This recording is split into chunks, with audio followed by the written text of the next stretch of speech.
Hey guys, welcome to another episode of Blitz Growth. Super exciting episode. Today, we're going to drop a lot of value for all of you out there trying to start brands, trying to work with brands as an influencer, and how to scale them. Today, I've got Jure. He's founder of a number of marketing agencies, actually, not just one. He started wescale, which is his most recent one, which has been very successful working with boutique brands. He's helped multiple brands within that agency scale to 7+ figures a month in revenue. And today, we're going to go over how to launch those products, how to scale them, how to work with influencers. We're also going to go over some attribution stuff in Facebook if we have some time. So, Jure, thanks so much. Yeah, thank you, John, for the invite, and looking forward to chat with you. Nice. So I always love starting off the interview with a bit of an elevator pitch from the guest. So in like 1 to 2 sentences, how do you introduce yourself to clients, people you're meeting at events, or how do you kind of like wrap up your entire value in 1 to 2 sentences? So great question. So I believe in 2 sentences. The first one would be that I'm a performance marketing addict. In the game for 7 years, and I just love being the disruptor on the market. Nice. And the other question I love to learn about everybody who comes on, how did you make your first $1,000 online? Oh, yeah, a great one. So it was actually helping a local Kickstarter project. So they actually did like this electric self-inflating soup. So they went to Kickstarter and actually run ads for them. So back then I didn't have a idea on how to actually run it. So I learned about them, but this was actually the first practical case that I did. It was in 2014, I believe. And it was an exciting project. So they actually they found it like 350K, something like that. So it was a huge success. And this was actually the main success. The first success that I have also led to a lot of other clients that I work in the future. But this is the first one. And I actually got introduced to them by my sister. Nice. Yeah. And so a question on that one. Wait, you said, what sort of soup was it? Self-inflating electric soup. Wow. I have no idea what that is. We'll have to find that project and link to it in the show notes. That'd be hilarious. Yeah. That's awesome. So, okay, local intro, personal connection is always great.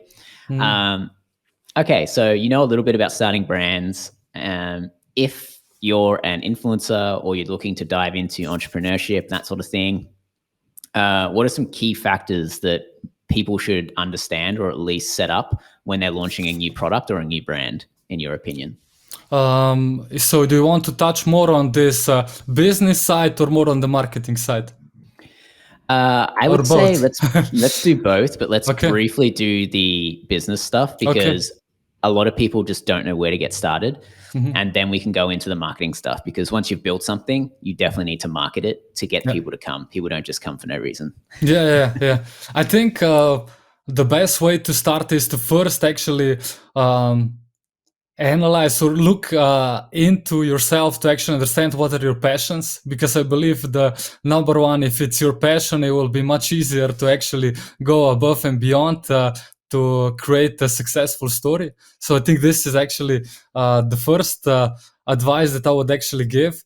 And then look for actually the opportunities that are on the market. So I believe if you're starting, it's much better to actually look for something, maybe something that is 5% better than it already is on the market. So you don't need to actually educate that much the audience to actually buy it. So there's already demand on the market. So I think this is the first one. So I wouldn't actually dive too deep regarding this, the research side. So basically do the research, talk with people about what are the problems, because this is super important that people buy like benefits and the end results, not the product. So the product is just the gateway towards the results or the benefit they're actually looking for. So to actually understand those customer, I think to start with, it's super important to talk with the people that might be the potential customers, to analyze also what the competition is doing, and don't say that you don't have the competition. Everyone has the competition. So I heard that a lot. Like when we're starting, it was like, yeah, business owners, yeah, we don't have any competition. Believe me, you have a competition. Everyone is chasing the sale at the end of the day. So it's just about who actually gets it. Yeah, this is just for the brief side. And then think about, okay, is it a product, info product, a service? So there are pluses and minuses on many cases. So for the info product, like the margin is there, the services, also the margin, also to think about, okay, is this a one-time thing, or is this something that people will come back to and revisit later? So there's a lifetime value or a retention rate behind that. And if it's a product, think about if it's a push product or pull product. What I mean by that is it like when someone needs something, they're actually looking for a specific product and you're in the right place in the right time. This is like the dentist, like it's a maybe example of that. And on the other, because this is also connected to the marketing channels that you would use. And on the other side, there's like this push product. So there's like the product is creating a demand, and then you might use channels like Facebook, Instagram, TikTok, Snapchat, YouTube, and so on. So think Top of the about funnel stuff. yeah. So to actually understand what's actually the product that you want to sell, and basically I would suggest you to start small. So to maybe test like several different products to see what's actually buying. Maybe you can actually try to first resell from someone like the product if there's a similar product on the market, just to know if you know how to sell it and if the demand is there. So basically this would be like some points to start with. I believe is super important regarding on the business side, besides all the legal side, and also think about where you're going to sell. Are you going to have an Amazon product listed? Are you going to have a Shopify store, going like direct to consumer? What kind of marketing channels to use? And basically around the product, understand like what are the benefits of the product, how you will present it, understand the pricing and so on. So this is a short brief how I actually would approach it to start. Nice. Okay, so let's do some research, look at the competitors, start out by being an affiliate or a reseller. Yeah. Decide whether you want to do Amazon or Shopify. Shopify has much more margin, but Amazon obviously has the audience. So there's a few places that you can start. And yeah, I agree with you. Talking with the customer, super important to figure out what the pain points are and then tailor the product to that versus trying to squeeze the product into a problem. Yeah, we had like many cases also, like the biggest brand that we work with, they actually grew from 0 to 40 million yearly revenue. And the first like 2-3 months were super intense regarding talking to customers and running surveys, either on the post-purchase, talking to people via email and so on. So just to understand like what is important for them and what is actually the ideal persona looks like. So we can actually adjust the communication and also the creatives to that one. So I believe this is super important. And having that knowledge, it's more intense first, but also if you are further down the road, don't forget to actually survey the customers, not only on who they are and what they love about the product, but also about like, okay, if you were the CEO of our company, what would be the next product that you would launch? And like if you have a clothing store, something like that, like prepare some design, let them vote. So let them co-create your brand. Yeah. Super interesting point you also brought up about thinking about lifetime value. So how can you choose a product or create a product that has repeat purchases, a subscription, or you can easily do line extension? Because I have seen that single product stores that don't have any room to add more products or accessories, they do struggle to scale a little bit. You want to really have, an average order value of, I usually suggest like 75 plus, and then a lifetime value of usually like 400 plus is a sweet spot we've seen. What about you guys? Do you guys have any like benchmarks at which you're like, hey, you need to be hitting these benchmarks for a successful brand? Yeah, so right now we actually are looking into regarding the average order value. So for us, because we're focusing on Europe, it might be even lower. So it could be something like 50 to 70 or even and above that, but it's usually the sweet spot for us. Then we aim to have like on the store end to actually aim to have like between 30 to 40% of the returning customer rate, and the lifetime value somewhere between the sweet spot for us might be between 250 to 300, improving it constantly, but this is something that we look at. So we actually also, when we suggest like introducing new products, we think about, okay, is this the push product or is this a retention product? So is this a product that might be the first buy, people actually like coming to the brand and that's the first touch point, or is this a product that will be resell like on the retention side of the existing customer, or does this product actually have potential to be a subscription either on the retention side or the prospecting side? Okay. Yeah, very interesting. And I know briefly before this interview, we talked about the involvement of influencers and brands. So I want to dive into a little bit here. How do you see brands and influencers working together successfully? And then what are some tools that influencers or brands should be using? Because I know it's like a gray area and it works really, really well, influencer marketing for some brands, and then it's an absolute bomb for other brands. So what's your experience with it? Yeah, so to tell the truth, we only have success.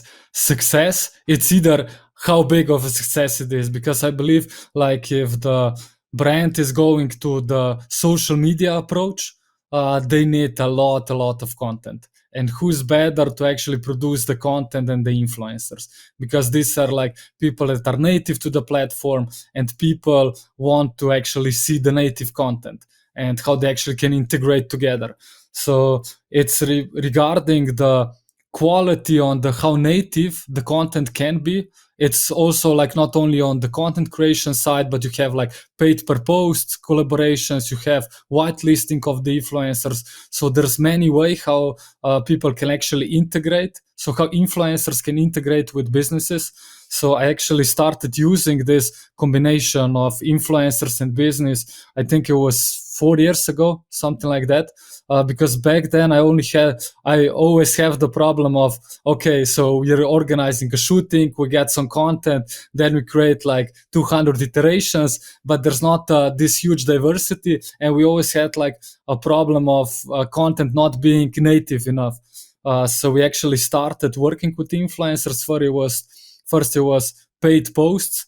So influencers either just posting with the promo code, reach out to the brand, send them to the profile or the website. And then we realized, okay, I actually talked to one customer, with an influencer, and I said, okay, we got these 2 photos, they're really amazing, but how many photos did you actually make to actually send us these 2 photos? And she told me like, yeah, I did, I don't know, 80 photos. And what did you do with the rest of them? Then I asked, and she told me I deleted them. And me, from my advertising knowledge, was like, why? Can I buy them and use them for the ads? So she was like, yeah, sure, I'll send it to you. And then we actually did like many iterations out of that and saw the potential there. So we actually have right now, we have a dedicated team that works with content creators. So these are influencers that send us the content that we do on the website. Ads mostly is for the advertising purposes. Part of it is for the whitelisting and the paid per post. So I see many potentials regarding that, not only on the Instagram side. It's the first thing popping to mind, but also on the YouTube side, on the TikTok side. There's many opportunities for influencers. And so for many brands, there's like they're building like this long part relationship with the influencers. So I believe it's actually the future. So on one end, you have this mass reach out to micro influencers, and then on the other side, you have like building this relationship with the influencers. So influencers actually become like a part of the team. So they get the feedback on what's working, what's not working, briefing about the product, what kind of creatives are actually working. So I believe really the future of this is like brands integrated with influencers together, so they can actually create like this really good social media presence on the sales side and also on the branding side. Got it. And then that's an interesting question. So when you are working with these influencers, Yeah. what is the usual structure that you guys have with them? You're obviously doing the outreach to these micro influencers. Yeah. You may be finding a few influencers. You're like, hey, they match our criteria. And then what happens there? Like, do you send them stuff? Do you pay them? What's the usual structure in, using influencers in your marketing campaigns? Yeah. So we actually have like the structure of having like on one end we have like the paid posts, and on the paid post side we have part of it is always micro influencers. So either for a free product for like 50, 100, 200 payment per post. So this is like on the micro influencer side. Then we are actually targeting for a little bit bigger ones.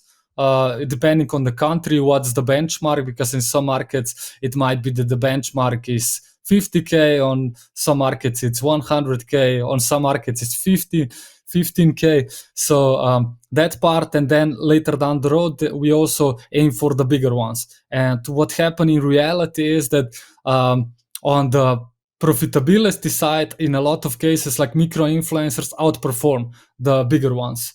So that's actually the reality, but you need either a really strong process regarding the reach out plus using a tool. So on our end, we use like Influee.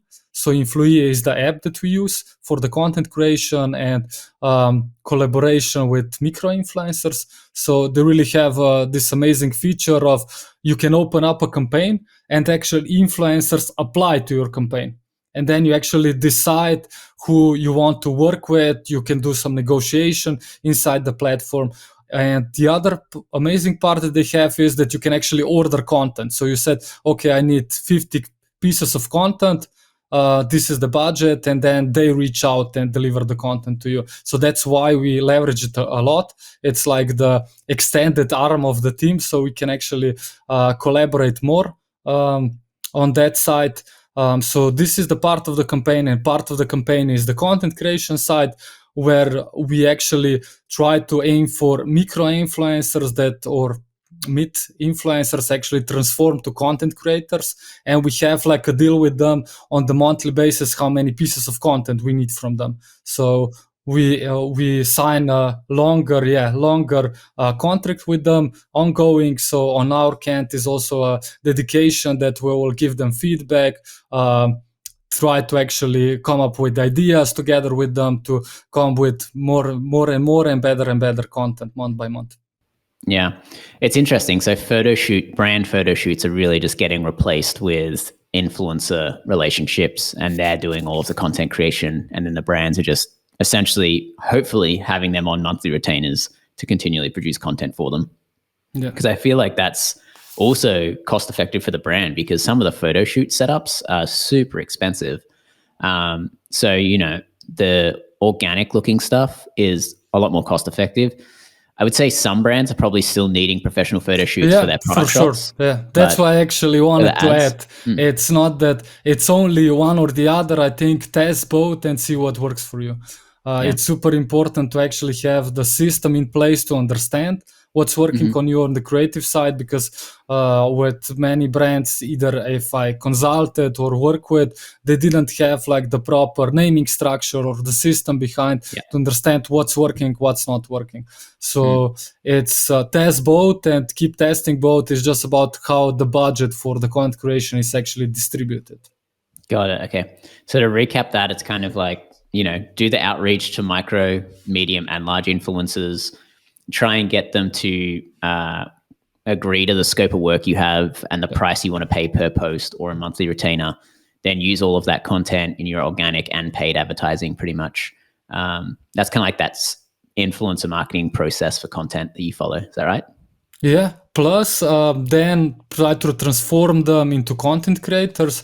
And if you are not doing whitelisting, so this is basically running ads from Instagram influencer profile. This is also a super effective tactic, not only for the businesses, but it's also good for the influencers because they reach like a huge amount of new people. They grow their following. Plus, they can actually negotiate on being paid for, let's say, a percentage of ad spend or something like that. So I believe this is also like the future of influencers integrating with the brand. So they not only brand talk about like their product, but also like influencer content can be actually promoted from their profile talking about the brand. It needs to be a brand that you trust and you believe in. So it's not only, okay, I'm selling my profile to someone. I think it's super important to have this like alignment for the brand and to believe in the trust the products. But I believe it's a super effective way. And some of the client that we help scale, they generated like 25 to 30% of the revenue with whitelisting. Got it. Wow, that's a large percentage. And then in terms of the agreements that you usually do for whitelisting, is it always a percentage of spend, or is it just an access fee, or is it just pay for the content? What's the most common kind of structure if a brand is looking to do this? Like, what's the most common structure, or what would you advise for a structure?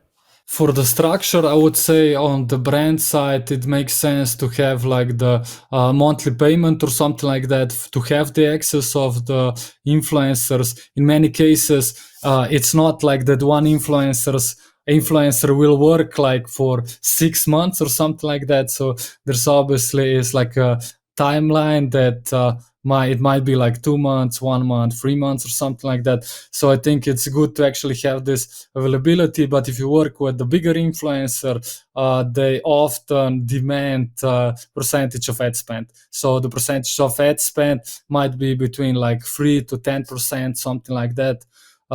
Some of them want the revenue share deal, but I wouldn't aim for that if I was a business owner trying to negotiate the deal. But yeah, that's how it usually works for us.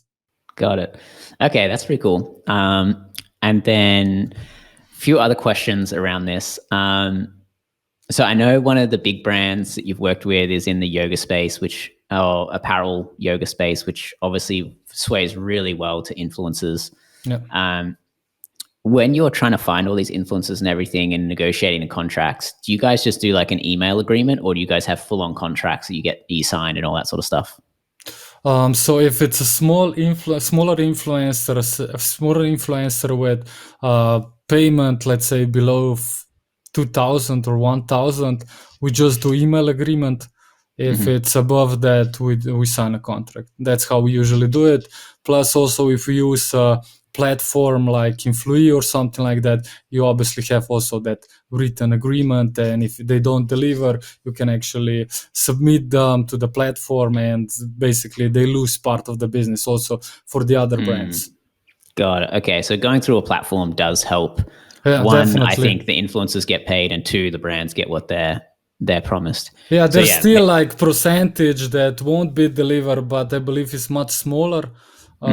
Plus, I believe it's much easier to have the database behind it, and for them to actually just do a filter like, okay, I need influencers, female influencers that are in beauty space, and it actually breaks down for you, so you don't need to search that much or pay someone who would do the research for you.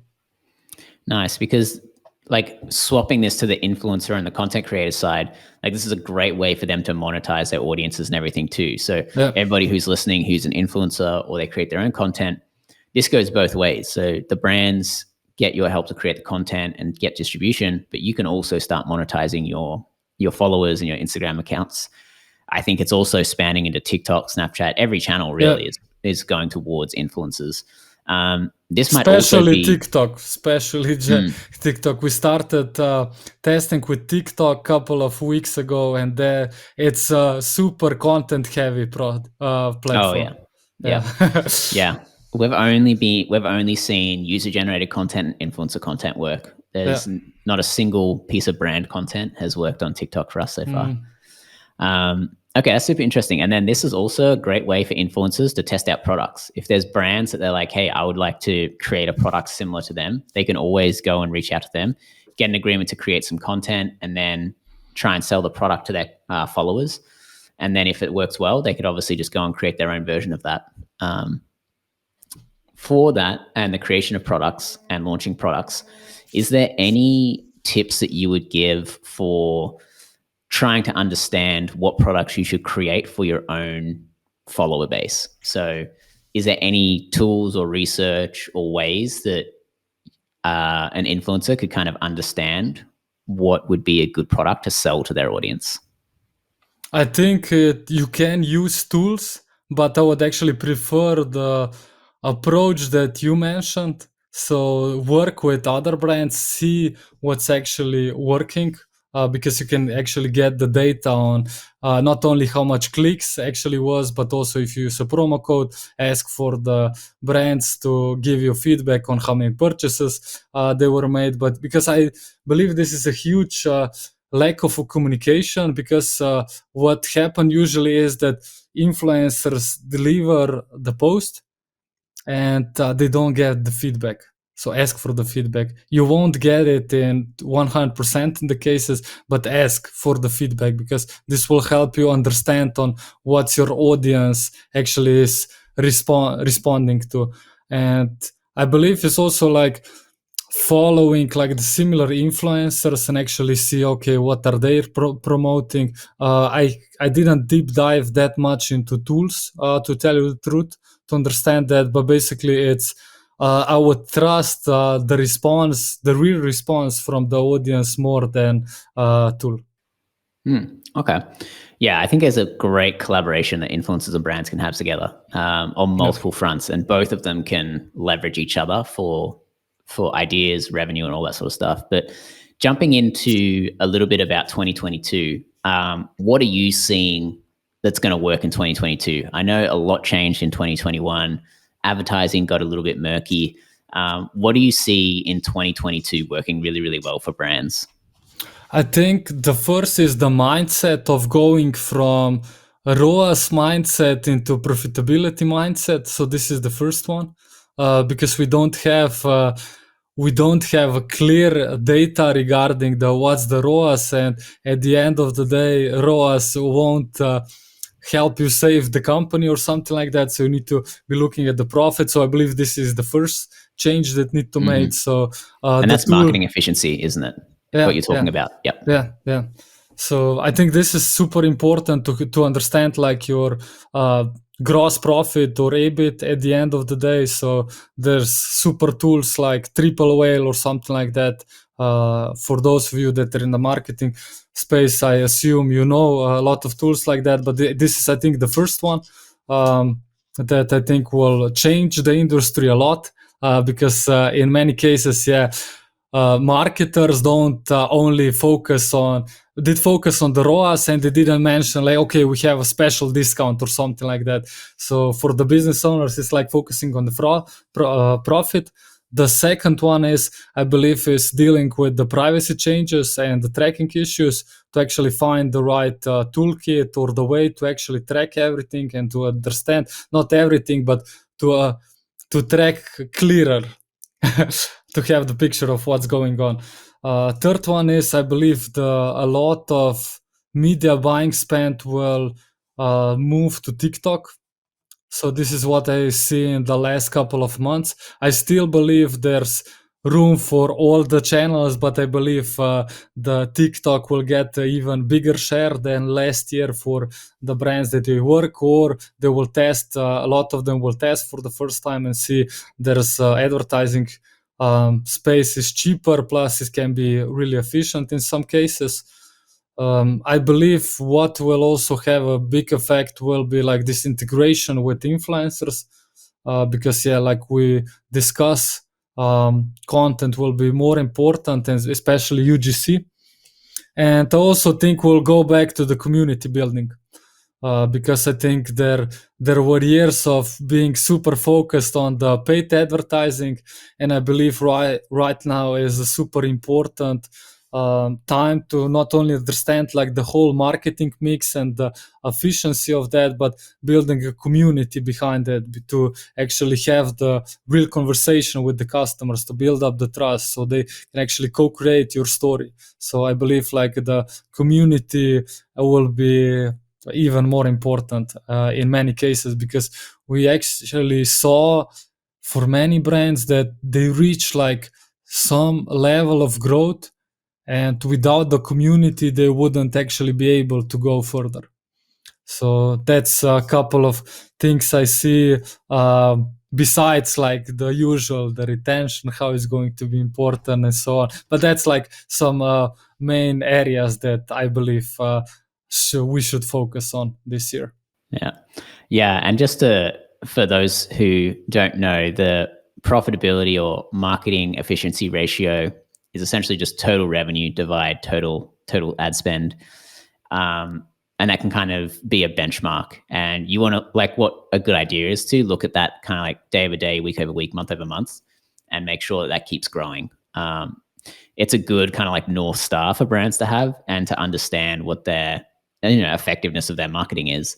And obviously you've got to then factor in what your operational costs and all that sort of stuff is. But it's a very easy number to get. And so it's not too hard. Whereas once you start getting into like cost of goods and operational costs and that sort of stuff, it does get a little bit murky, and those numbers get harder to find. But it's a good starting point. I think, I think you're spot on with all of that stuff. And community building, the email, and I think email and SMS is the big ones.